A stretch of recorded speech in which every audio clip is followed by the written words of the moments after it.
How's it going, guys? It's Josh Aruda, current Division III basketball player and aspiring basketball coach.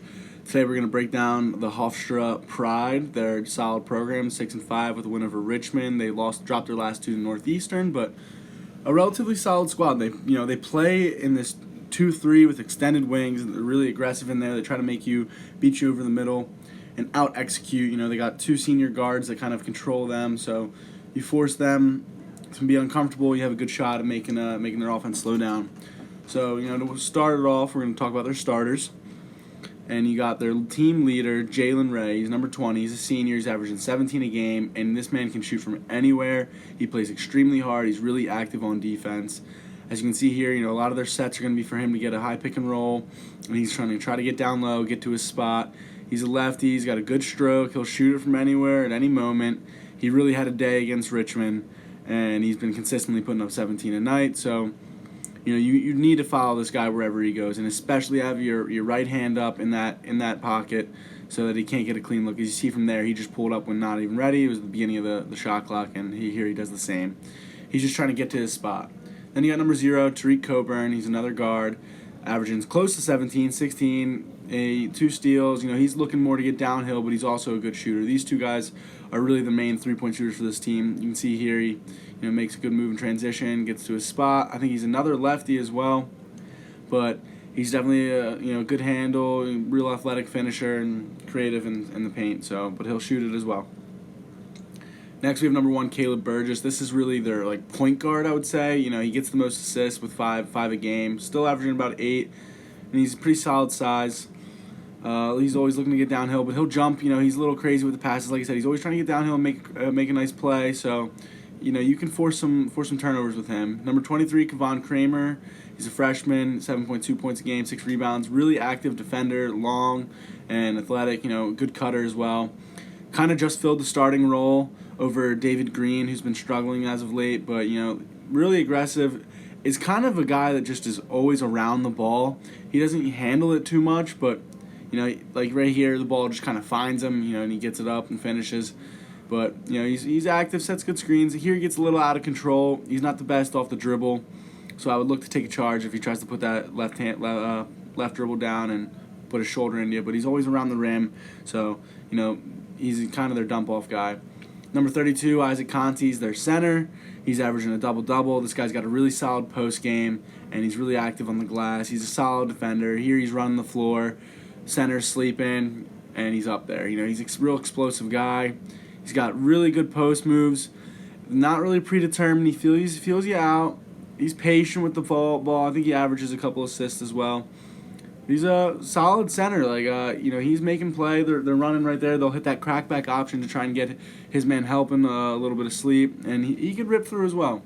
Number 4, David Green's a freshman of theirs. They were trying to work in as a starter early in the year.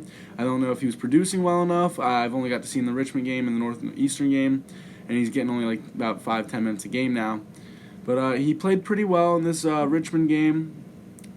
He's definitely looking for his shot. He can shoot the 3. He can get to the rim. He's not the best dribbler, finisher, driver, but he's definitely looking for his shots, and he's proven that he can make it, but it's struggled as of late, so they've gone away from him. In terms of their offense, they're really running like a dribble motion into a high pick and roll, and then they have a lot of sets in terms of horns, a lot of screen-to-screener action. Here you'll see just a high pick and roll. They're definitely willing to step behind the screen and knock it down. Here they just get right into the high pick and roll for Jalen. He finds Cramer off a cut. It's a pretty good look on the crackback there. Screen for the screener. And Jalen gets to his spot and gets the job done. That man can play.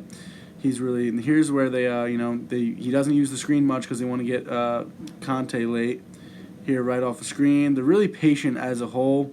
There's guards that are trying to get downhill. They're not afraid to make the right pass, and they believe in all of they're small. They don't got a lot of depth, but here's no screen, flex cut, doesn't finish it, but they're very patient with their offense. Here's a horn, screen for the screener, and then comes back, gets the shot, Green looks pretty good there. Here's an out-of-bounds underplay that they're really patient with, and Vukasin, number 25, he's not on the scout, but he's been playing a little bit more. He's a shooter, does a good job at selling. They're real patient, like I said. Here's I want to say they just have some type of movement where Vugason sets a screen trying to get Conti posted up, but he gets a good look once he sets a good screen. They're really patient. They're always looking for that second or third option if that first one's not there. Right into the horn set, screen, flare off of it, and back into a high pick and roll. Ray gets to his spot. Horn set again, flares off of it, just makes the right pass.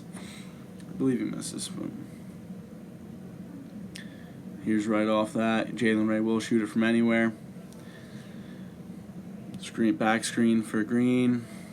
Back screen again for Coburn. He comes back and gets it. On defense, they run this stifling 2-3. The wings are extended. They're trapping the short corner. It's not a fantastic. They really do invite the middle, and they kind of match up out of it, but a lot of people get lost. They trap the short corner. As you can see here, they don't really, there's no real man that's kind of taking charge of stepping up and stopping the middle. They kind of invite it. So you got to be patient in there. Here, 15's not very patient. He doesn't get the best look possible. But, 33 did a great job of just relaxing. The wings are extended, so you can find that baseline cut. Again, 33 was really patient the entire time, making the right look, and it's what helped Richmond stay in the game, although they lost. That baseline drive, once you get past that first defender, the big has to step up. Usually you can crash. Good job of being patient here in the middle. If you can attack this middle, you got you need to put a high IQ player in this middle that's able to dribble and make the right decision and is not forcing shots. The crash low right there, it's open every time. Just got to remember to turn and face from that 2-3. Nobody's really picking up, so you can make them come up and get you. Otherwise, you just shoot the mid-range. See the wing will extend again.